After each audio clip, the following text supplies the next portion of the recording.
Take a closer look at this. If I change my input device to gamepad, it will change into chorded action with two icons. And if I change it back into keyboard, we see that we only use one icon, which is the Q. This is what we see in modern action games like Sifu. And to keep up with the industry standards, we have Simple Action UI. It's a pretty handy tool that immediately recognizes your own input mapping. So if you have already set up a whole bunch of mappings, you don't have to synchronize the icons and the UI with each action. Now we can do this automatically. The system knows input mapping context that you're using, and it will go through each actions. For example, here in the demo level, I have this simple enemy blueprint that shows the widget when we're near them. It also changes if I change my input device to gamepad. And then if I press the button,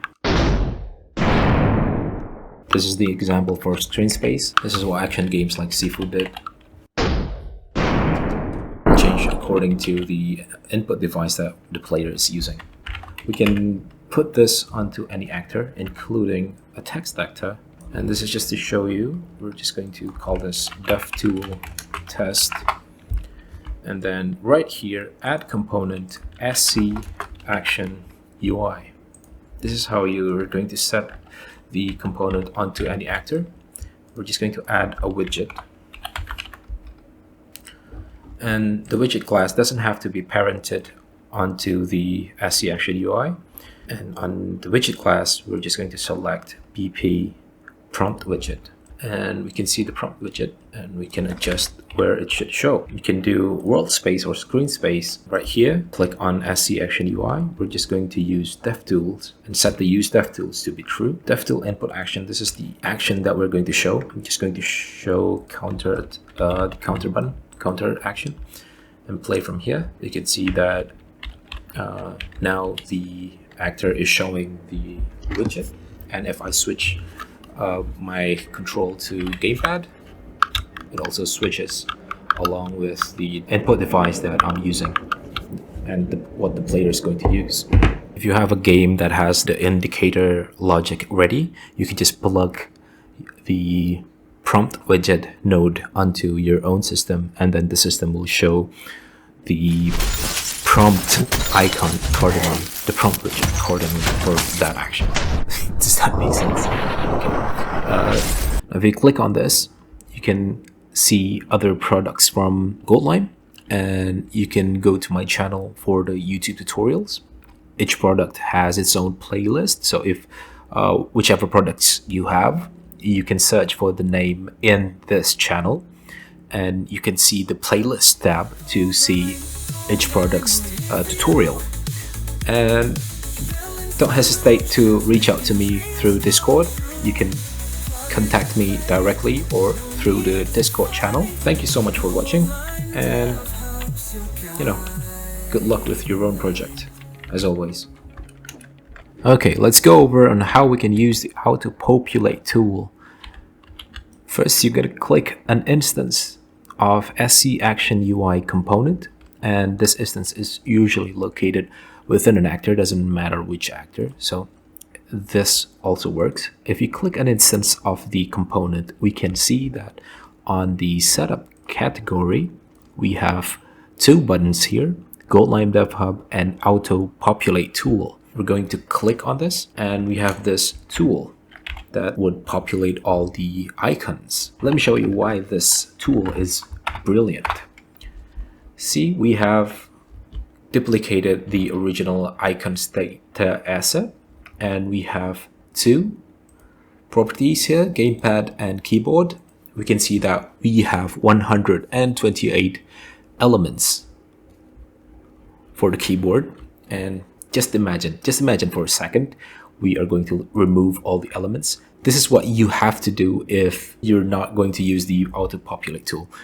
You're gonna have to, tab and whatever, enter, and then you're just going to have to search for the icon, keyboard, tab, and then do this for each element. So you're going to have to do this at least 100 times for all the icons to be, assigned.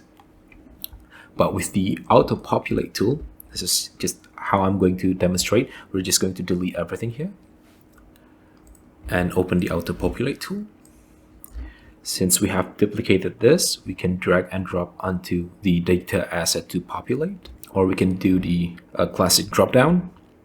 We're going to select the demo that we just duplicated, we just created, and we're going to save, and you can see that we have 0 elements here. Now that we have icons from a website called Kenny, shared input prompts, Kenny, if you have your own icons pack, you would want to do something like this. We're going to populate the keyboard, so go to keyboard and mouse, and we're going to this folder right here, and on one of the icons, right click on one of your icons. We are going to do right click and copy reference or copy file path. I'm just going to do copy reference, but you can do copy file path.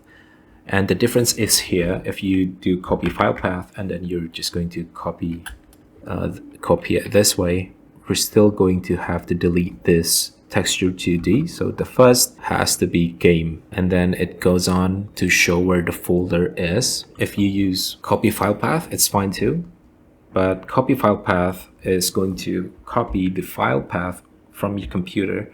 So you need to delete this as well, and also delete everything since content and change it to game and slash. So it has to start this way, game, and then the simple series, and then the rest of the path. And the prefix is, for example, if the file name is keyboard 0, then the prefix is keyboard underscore, right? So we're just going to delete this and add keyboard underscore. This is the prefix. If you have the icons to have matching names with the given key name by Unreal, then you're in luck, like I've written here. Now we're just going to see how this works. As you can see, we have 0 elements here. We're just going to click on populate icons. Now we have 128 map elements, all assigned with whatever icon that has the same name, with how Unreal names their keys. So at least you don't have to do like most of them, and with whichever one's missing, you can just drag and drop, the classic drag and drop, but at least you don't have to do that for 100 times.